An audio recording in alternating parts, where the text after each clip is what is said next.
사순절에 정말 귀한 찬양해 주신 우리 우장로님 가족들에게 감사의 말씀을 드립니다. 완연한 봄이 되었습니다. 오늘 봄비까지 내려서 정말 봄이구나, 봄이 시작되어졌구나, 봄이 우리 안에 와 있구나, 그런 것을 느낍니다. 우리 좋은 봄날을 맞이하고 이 대지의 비가 내려서 우리 모두에게 기쁨이 되어지는데, 우리 사랑하는 교우들 옆에 계신 분들 평화 인사 다시 한번 인사하겠습니다. 참 잘 오셨습니다. 예.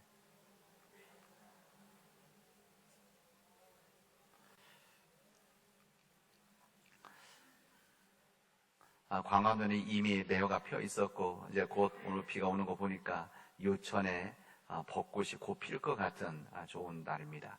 한동안 우리가 너무 비가 오지 않고 메말라서 걱정들 하고, 이 겨울 가뭄이다. 그래서 농사 짓는 우리 분들은, 교우들은 굉장히 약간 걱정했었는데, 이 봄비가 내려서 메말랐던 땅에 비가 내려 이 대지가 이제 다시 한번 약동하는, 자연의 생이 약동하는 아마 좋은 일들이 이루어질 것 같습니다. 이 겨울 가뭄으로 인해서 전국이 힘들고, 특히 이 강원도 쪽에 이 가뭄으로 인해서 이 산불이 너무 오랫동안 지속이 되어지고 엄청난 면적이 불타 없어졌는데, 우리 이 비가 정말 우리 농사 짓는 분들에게도 단비가 되어지고, 또 강원도 쪽에 있는 우리 이웃들에게는 산불을 끄는 좋은 단비가 되어지기를 바랍니다. 이 좋은 3월의 봄날, 이 3월의 이 둘째 주일은 우리 교단 청년주일로 지킵니다. 이 청년주일, 이 세상에서 마음껏 약동해야 하는 우리 청년들을 위한 약동, 다시 말하면 활력이 있고 생동감이 있는 약동해야 하는 우리 청년들을 위한 우리 주일 예배입니다. 이 세상에서 주저함이 없이 생기 있고 활기 있고 두려움 없이 당당하게 살아가야 되는 우리 청년들이 이 사회적인 환경과 우리 삶의 환경 속에서 그렇게 살지를 못하고 있습니다. 이 모든 일들이 우리 기성세대가 지금 오랜 시간 동안 제대로 하지 못한 허물이라 생각할 때 죄송한 마음들 들고 안타까운 마음도 듭니다. 우리 청년들이 원래 하나님께서 허락하셨던 그 열정으로 가지고 있는 정말 귀한 생각들과 삶을 길을 펴고 살아갈 수 있도록 여러분들 기도해 주시고 여러분 응원해 주시기를 바랍니다. 특히 우리 교회 청년들이 이 험악한 세상 속에서 기독 청년의 정체성을 가지고, 기독 청년의 정체성 가지고 이 세상 빛과 소금의 역할을 감당할 수 있도록 여러분들께서 기도해 주시길 바랍니다. 단순히 그냥 우리 교회에 있는 청년들 뿐만이 아니라 우리 모든 교회들 청년들, 그리고 우리 지역에 있는 청년들, 기독교인 아닌 관계없이 이 청년들이 그런 삶을 살아갈 수 있도록 여러분들이 기도해 주시길 바랍니다. 여러분, 세상에서는 좋은 사업이고 이거 돈이 되겠다, 사업이 되겠다, 이익을 내겠다, 미래에 투자할 만하다, 그러면 은행에서 융자를 해서라도 또 사람들에게 돈을 꾸어서라도 사업을 하게 되어집니다. 저는 세상도 그렇게 하는데, 저는 우리 교회도 정말 하나님의 역사를 만들어 나가는 소중한 일이라고 한다면, 우리 청년들을 통해서 그런 일들이 앞으로 이루어져야 된다고 한다면, 저는 우리 청년들을 위해서 거룩한 투자를 해야 된다고 생각합니다. 지금 우리 교회 전체에서 청년 숫자가 많지 않다고 해서 외면하고 등한시하는 것이 아니라, 우리 교회에 있는 청년들, 그리고 우리 지역에 있는 청년들을 위해서 거룩한 투자를 어떻게 해야 될 것인가, 이 청년들이 기독 청년으로서 아니면 이 사회에서 당당히 살아가야 될 청년으로서 어떤 삶을 살아갈 것인가를 우리 교회가 고민하고 또 마음도 지혜도 모아서 우리 청년들에게 거룩한 투자를 할 수 있는 그런 우리 교회가 되어지기를 바랍니다. 마침 오늘 본문의 말씀이 우리 성경에 유대인 한 청년을 우리에게 소개해주고 우리들로 하여금 만나게 해주시고 있습니다. 오늘 우리가 읽은 이 마가복음에는 그 부분이 언급되어 있지 않는데, 이 상황을 똑같이 기록한 이 마태복음, 이 누가복음에 보면 이 청년이 누군가 나오는데, 이 청년, 그냥 일반 사람은 청년이었었습니다. 이 믿음이 상당히 좋은 청년이었었습니다. 거기 누가복음에 보면 그 나라의 관원이다 이 말도 여기 나옵니다. 그러니까 이 사람은 여기 나와 있는 이 사람은 믿음도 좋고 그리고 청년이고 또 관리다. 그 당시에 공무원이니까 관리이니까 얼마나 똑똑했겠습니까? 실력이 있든지 아니면 집안이 좋아서 되었든지 간에 그런 관리로서 일정 부분에 아마 권력도 가지고 있었을 것입니다. 뭐 지금 보기에도 거의 완벽에 가까운 신랑감 아니겠습니까? 우리 시대로 표현한다고 한다면 그런 사람이었습니다. 근데 그 믿음의 좋은 청년이 예수님께 찾아온 겁니다.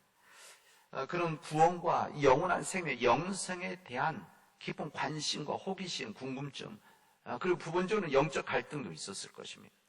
그리고 이 질문을 위해서 예수님께 다가왔는데 예수님의 나이가 이때 30살, 32살 이 정도 되신 나이이신데 이 청년이라고 하니까 얼마나 큰 차이가 나겠습니까? 큰 차이가 나지 않은데 이 청년이 와서 예수님 앞에 무릎을 꿇어서 예수님 앞에 질문합니다.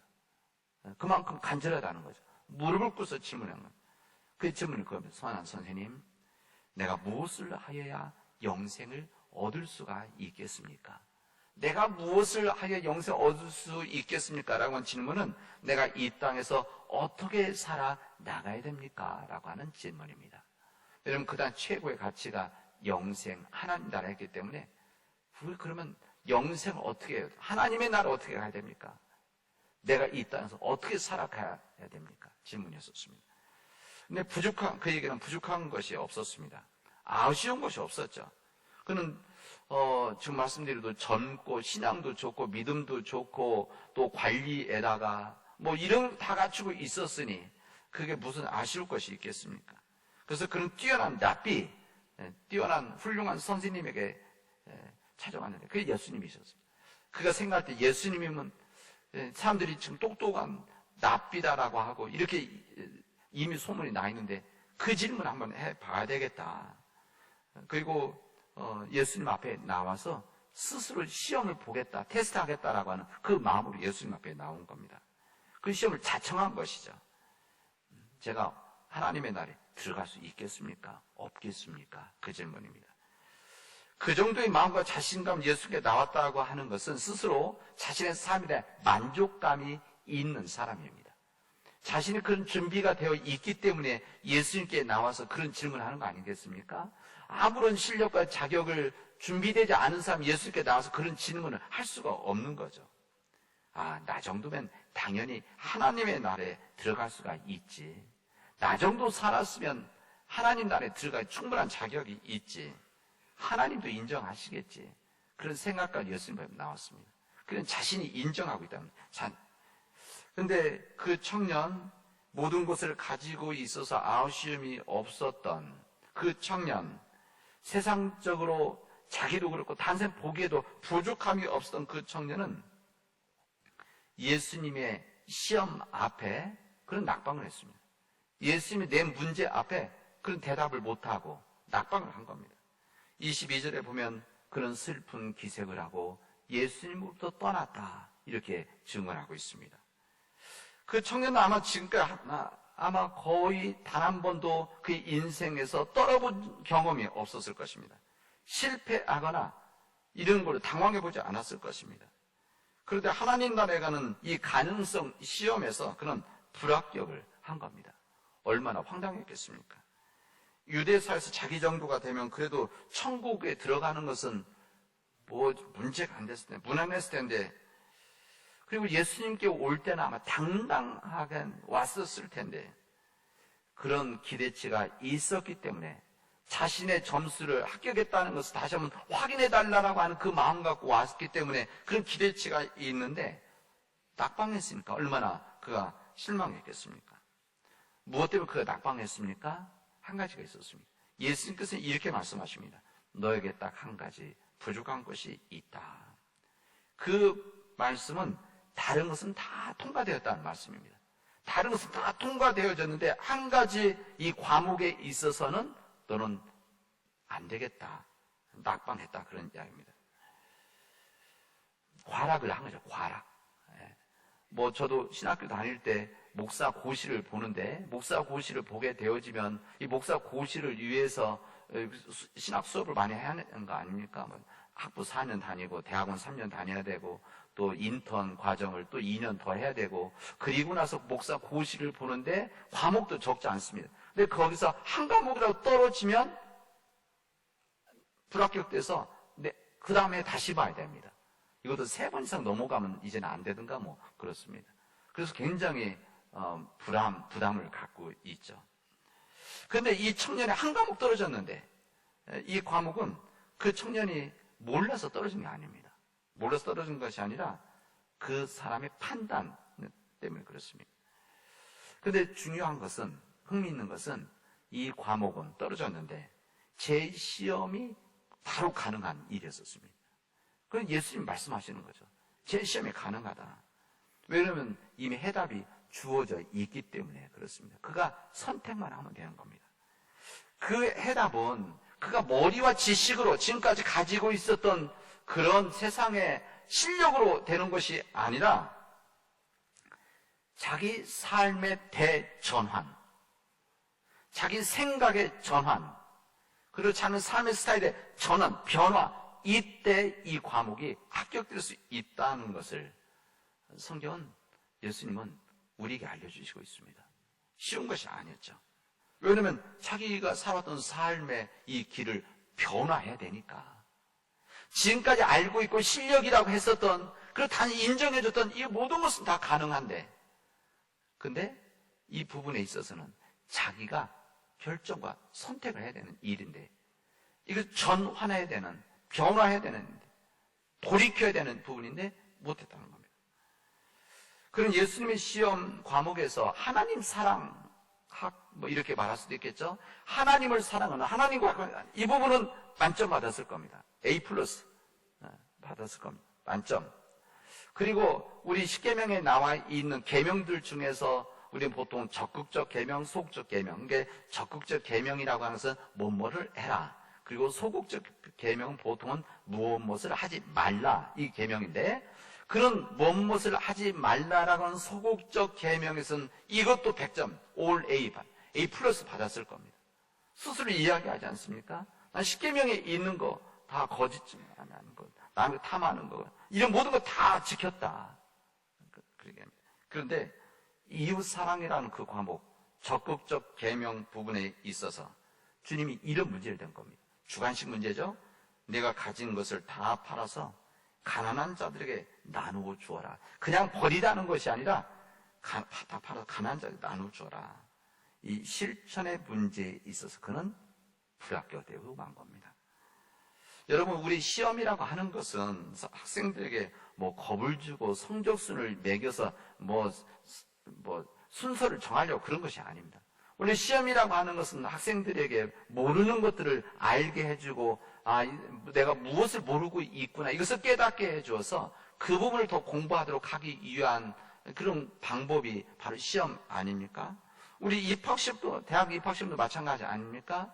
사실은 뭐 떨어뜨리는 부분도 없잖아 있지만, 이 모든 전체 과정은 자기 실력에 맞는 대학에 가서 공부를 해야만 이게 효율적인 공부가 되어진다. 이것 때문에 이 시험을 보는 것입니다. 우리 예수님의 교육 방법은 아주 정말 특이한 방식이죠. 예수님의 교육 방식은 설교가 있지만 예수님의 정말 교육적인 하나의 좋은 방식은 대화를 하는 것이고 질문하는 것이었습니다. 예수님은 설교 사람들 앞에서 이야기하셨지만 더 많은 내용의 이야기들은 사람들과 대화를 통해서, 그래서 예수님은 사람들을 만나기를 좋아하시고, 예수님은 사람들과 먹는 거 좋아하시고, 사람들과 대화를 마시기를 즐겨하신다. 성경이 그렇게 기록되어 있지 않습니까? 이 이야기는 예수님께서 대화를 통해서 사람들을 가르치셨다는 겁니다. 제자들도 가르치고, 또 찾아왔던 사람들도 가르치고, 몰래 왔던 사람들도 가르쳐서 그들로 하여금 그들이 모르는 것을 깨닫게 해준, 그래서 그들은 결단하게 해주는 이 방법이 예수님의 교육 방식이었습니다. 특히 예수님의 질문은 정말 중요한 한 부분들을 질문함으로 인해서 스스로 깨닫고 결단하도록 해주셨습니다. 예수님의 이 대화, 예수님의 질문은, 오늘 본문에 나와 있는 예수님의 대화 질문은 이 청년으로 하여금 자신을 바라보게 했습니다. 결국은 자신을 바라보게 하고 자신을 깨닫게 해주었습니다. 왜 그런가 하면 그 자신의 신앙 믿음을 바로 볼 수 있게 해주었기 때문에 그렇습니다. 겉으로 보여지던 경건의 모습, 이 청년이 가지고 있었던 모든 과목에서 A를 다 받았던, 신앙의 과목에서 인생은 A를 받았던, 그래서 다른 사람 보기에는 참으로 경건하고 반듯하다고 했었던 이 경건의 모습, 다른 사람들 뿐만 아니라 자신도 나 정도면 이런 경건의 모습을 가지고 있다고 생각했었는데, 그리고 다른 사람들이 나를 인정을 해 주었는데, 오늘 예수님의 그 질문을 듣고 본인의 믿음이 바닥이라는 것을 알게 되어진 겁니다. 다 합격해서도 한 과목 떨어지면 불합격이기 때문에 이 부분을 스스로 알게 되어진 겁니다. 마치 비누 거품이 있어요. 비누 거품을 걷고 나니까 바닥에 별로 없는 이 컵을 자신을 보게 되어진 것이죠. 이 젊은이는 사실은 이렇게 된 것은 그 순간이 아니라 소유 만능주의자였습니다. 소유를 아는 것이, 가지고 있는 것이 모든 것을 가능하게 한다라고 하는 이런 생각을 가지고 살아왔던 한 청년이었습니다. 아마 자신도 모르는 사이에 이렇게 변화됐을 것이고, 또 어느 때 내가 이렇게 되었다 이것도 깨닫지 못했고, 스스로 이런 삶을 통해 스스로 소유 만능주의자가 되었습니다. 이 사람은 이런 생각을 하는 겁니다. 돈이 없으면, 내가 가진 것이 없으면 아무것도 할 수가 없지. 사람들 지배하기 위해서는 내가 돈이든 권력이든 명예든지 이것을 다 포함해서 돈, 물질, 이것을 가지고 있어야지. 그래야만 행복하게 살아갈 수가 있어. 이런 생각을 했었을 것입니다. 내가 소유를 많이 가지고 있어야만 사람이 나를 무시하지 못하지. 그래야 행복한 거 아닌가? 이런 생각을 했었을 것입니다. 이런 성격을 가진 사람들이, 이런 생각을 가지고 있는 사람들은 대부분 사람들이죠. 수단 방법을 가리지 않고 돈과 세상의 것을 얻으려고 최선을 다하게 되어집니다. 이것도 어렸을 때부터, 젊었을 때부터 그런 것이죠.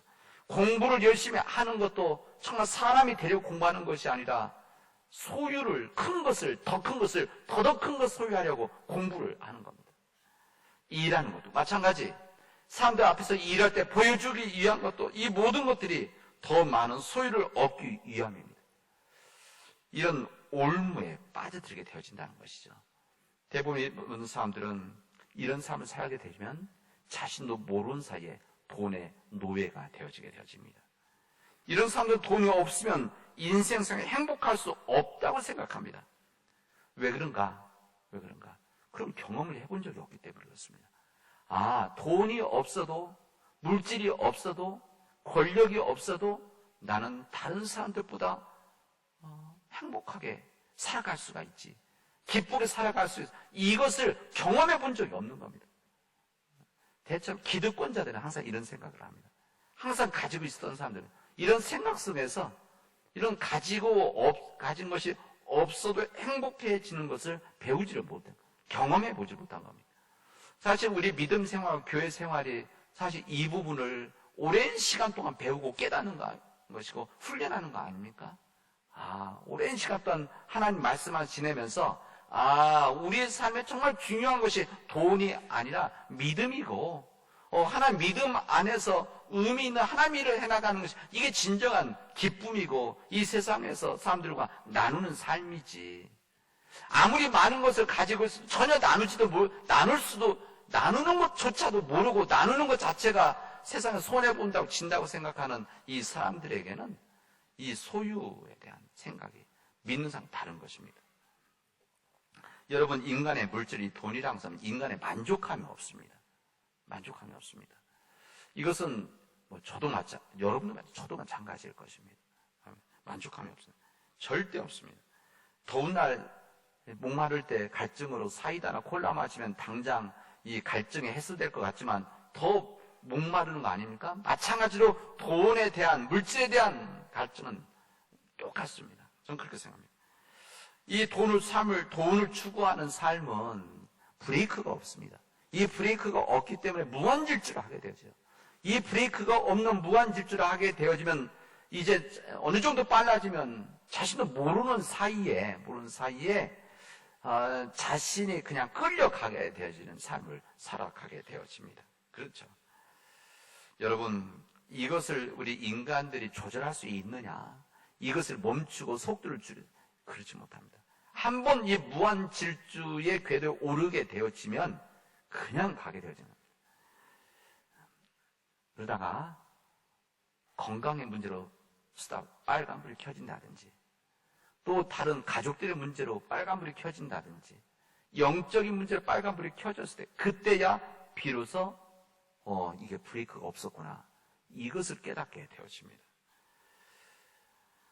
여러분, 이 물질을 중심으로 살아가게 되어지면 인간은, 이 부분은 탐욕으로 바뀌게 되어집니다. 우리 이제 사도 바울은 이 탐욕은 우상숭배다 이렇게 알려준 이유도 그만큼 무서운 것이라는 겁니다. 우리 인간 통제할 수 없다는 것이죠. 이 탐욕으로 인해서 이 물질의 중심이 되어지면 여러분, 사람들이 보이지 않습니다. 윤리가 보이지 않습니다. 양심이 보이지 않습니다. 곁에 있는 가족들이 보이지가 않습니다. 사람들은 이 정도 되어지면 이것을 지켜야 됩니다. 이것을 지키기 위해서 수단 방법을 가리지 않죠. 이것을 지키기 위해서 새로운 삶을 받아들이지를 못합니다. 그래서 어떻게 되냐? 사람들이 보수화가 되어지는 겁니다. 변화에 대해서 거부를 하죠. 이 기득권들이 가지고 있는 삶의 모습들입니다. 절대 이 기득권자들은 자신들의 것을 빼앗기지 않으려고 수단 방법을 가리고, 그 다음에 여러 가지 명분과 이유를 만들어서 이 기득권을 지키려고 하고, 오히려 기득권이 없이 살아가는 사람들을 질밟는 사람들이 바로 기득권자들의 생각이다. 여러분, 어렸을 때, 태어나서 젊었을 때 이렇게 살려고 하는 것이 아니라 이 길을 들어서면 인간이 약한지라 그렇게 살아가게 되어지는 겁니다. 이 청년이 바로 그런 삶을 살아온 거 아닙니까? 자신의 삶은, 자신의 믿음 안에서는 하나님의 나라, 하나님이 가장 중요하고 자신은 소중하고 이거 바꿀 수 없다, 이런 생각을 머릿속에서 가지고 살았었습니다. 그런데 예수님 앞에 나오니까 예수님을 그런 꿰뚫어 보신 것이죠. 그가 가장 중요하게 여기는 것이 이 사람은 물질이구나 생각하신 겁니다. 아마 권력을 가지고 있었다고 한다면, 아마 지식에 대한 부분을 가지고 있는 사람, 지식을 말씀하셨을 것이고, 명예를 최고 중요한 사람, 예수님은 그 명예를 가지고 질문하셨을 겁니다. 아마 미모를 가지고 있는 여성들에게는 미모를 가지고 이야기를 해주셨겠죠. 너 이거 내려놓을 수 있느냐? 이것을 다른 사람들과 나눌 수가 있겠느냐? 이 젊은이는 스스로 몰랐습니다. 정말 자기 중요한, 자기는 하나님의 것, 하나님의 나라, 천국, 영생이 중요하다고 머릿속에서 알고 있었는데 몸에서는 그게 못 따라갔던 겁니다. 왜냐하면 우리 인간의 삶은 가장 중요한 것을 의지하게 되어져 있습니다. 물질의 가장 중요한, 여기서 물질을 의지하고 그 힘으로 살아갑니다. 권력을, 명예를, 쾌락을 중요시 여기는 사람들은 이게 붙잡혀 살아가요. 노예로 살아가죠.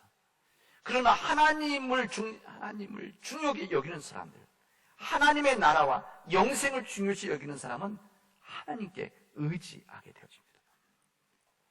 그는 이 부분을 모르고 살아왔던 겁니다. 이것을 예수님 앞서 깨닫게 되어진 것입니다. 아, 내가 지금까지 가장 중요하게 여겼던 것은 머리에서 입에서는 하나님의 나라고 영생, 영원한 생명을 했는데 실제 보니까 물질이었구나. 이것을 깨닫게 되어진 겁니다. 근데 이것을 깨달았으면 어떻게 됩니까? 이것을 바꿔야 되는 거죠. 근데 그 청년은 뭐 됐습니까? 근심하며 주님 곁을 떠났더라. 이렇게 말합니다. 여러분, 우리 믿음의 삶에서 중요한 가치로 이야기하는 예수님 말씀하시는 이 하나님의 나라, 천국, 그리고 우리 하나님, 이 부분은 우리 천국이라고 하는 것은 우리 삶의 믿음의 이 땅에서 삶의 결과로 열매 맺어지는 거 아닙니까? 이것은 우리가 할 수 있는 게 아니죠. 하나님의 역사하시는 일인 것이죠. 하나님의 영역인 것이죠. 그런데 이 하나님의 나라는 우리가 죽어서 천국에 들어가기 위한 하나님의 사랑, 은총이 있지만 더 정확히 말한다고 한다면 이 땅에서 우리가 더 잘 살아갈 수 있도록 하기 위한 하나님의 배려의 은혜라고 할 수가 있습니다. 그렇게 살아가야만, 하나님의 날 들어가기 위해서 그렇게 살아가야만 우리가 이 땅에서 정말 귀한 삶, 복된 삶, 기쁜 삶을, 의미 있는 삶을 살아갈 수 있다는 겁니다. 여러분, 이렇게 살아가려고 한다면 이 청년도 마찬가지입니다. 이 청년도 내 것을 다 팔아서 가는 사람 나눠 주어라. 이거 얼마나 힘들고 어렵습니까? 이거 믿음의 시험 아닙니까? 여러분도 여러분 직접 이런 질문을 한다면 여러분 아마 여러분뿐만 저에게도 저도 많은 고민과 이것 때문에 힘든 시간을 보내게 되어질 겁니다. 이것을 아시는 주님께서 야고보 사도를 통해서 이렇게 말씀하십니다. 내 형제들아, 너희가 여러 가지 시험을 당하거든 온전히 기쁘게 여기라. 너희 믿음의 시련이 인내를 만들어 낸다. 이 말씀하십니다. 이런 고민 속에서 결단한 일들이 믿음의 시련이고 시험인데 이때 두려워하거나 피하지 말라. 근데 이 감당하려면 지혜가 필요하지 않습니까? 감당할 지혜. 이것까지도 주님은 아셔서 야고보 사도에 또 이렇게 말씀하십니다. 너희 중에 누구든지 지혜가 부족하거든 모든 사람에게 후해 주시고 꾸짖지 아니하시는 하나님께 구하라. 그리하면 주시리라. 이렇게 주님 말씀하십니다. 그러니까 우리가 이 세상에서 이런 하나님의 중심의 삶을 살아가는 이 길들이 어렵고 힘든데, 이런데 이게 믿음의 시험과 시련이 될 수가 있는데 이때 이것을 기쁘게 여겨라. 오히려 이런 일들을 통해서 우리가 믿음의 시련 속에서 우리가 인내를 만들어서 그 인내는 소망, 희망을 만들어내는 것이다 말씀하십니다. 그리고 여기에 필요한 지혜가 필요한데 이 지혜는 우리 세상의 것은 되지 않고 하나님께 간구를 해라 말씀하십니다. 여러분, 주님께서 천국에 대한 말씀하실 때 천국 마치 밭에 감춰진 보화 같다고 했습니다. 그래서 그것을 발견하면 자기 소유를 다 팔아서 그 밭을 산다고 주님 말씀하십니다. 여러분, 정말 귀중한 소중한 것은 내 모든 것들을 다 버려야 됩니다. 내 모든 것들을 내려놓아야 됩니다. 그러면 잃어버리는 것이 아닙니다. 잃어버리는 것이 아니죠. 오히려 하나님께서는 그런 사람들에게 더 복된 역사를 허락해 주신다는 것이 주님의 말씀입니다. 하나님께서 이삭을 바치라고 했을 때, 결단했을 때 하나님께서 그 가정을 믿음의 가정으로 인도하시지 않습니까? 잃어버리는 것이 아니라 하나님은 새로운 역사를 만듭니다. 이 사순절 기간의 오늘의 말씀은 물질에 대한 부분을 말씀하십니다. 이 물질의 말씀을 통해서 우리가 사순 기간 동안 어떻게 물질을 생각할 것인가, 만약 그렇지 못했다고 한다면, 온지도 못했다면 회개하게 하시는 것이고, 회개를 통해서 우리가 결단하도록 하는 이 주님의 말씀이 우리 사랑하는 교우들에게 임하기를 주님의 이름으로 축원하겠습니다. 기도합시다. 은혜가 풍성하신 하나님 감사합니다. 하나님, 우리가 지금까지 인간 중심의, 물질 중심의 삶을 살아왔다고 한다면 이제 하나님 중심의 삶으로 살아가도록 우리를 감동시켜 주시옵시고 우리를 지배하여 주시옵시며 우리가 이 삶에 전환하는 삶을 살아나가도록 인도하여 주시옵소서. 하나님, 우리의 힘으로 아니 되오니 하나님께서 역사하여 주셔서 그 길을 걸어가게 하여 주시옵소서. 예수님의 이름으로 기도합니다. 아멘.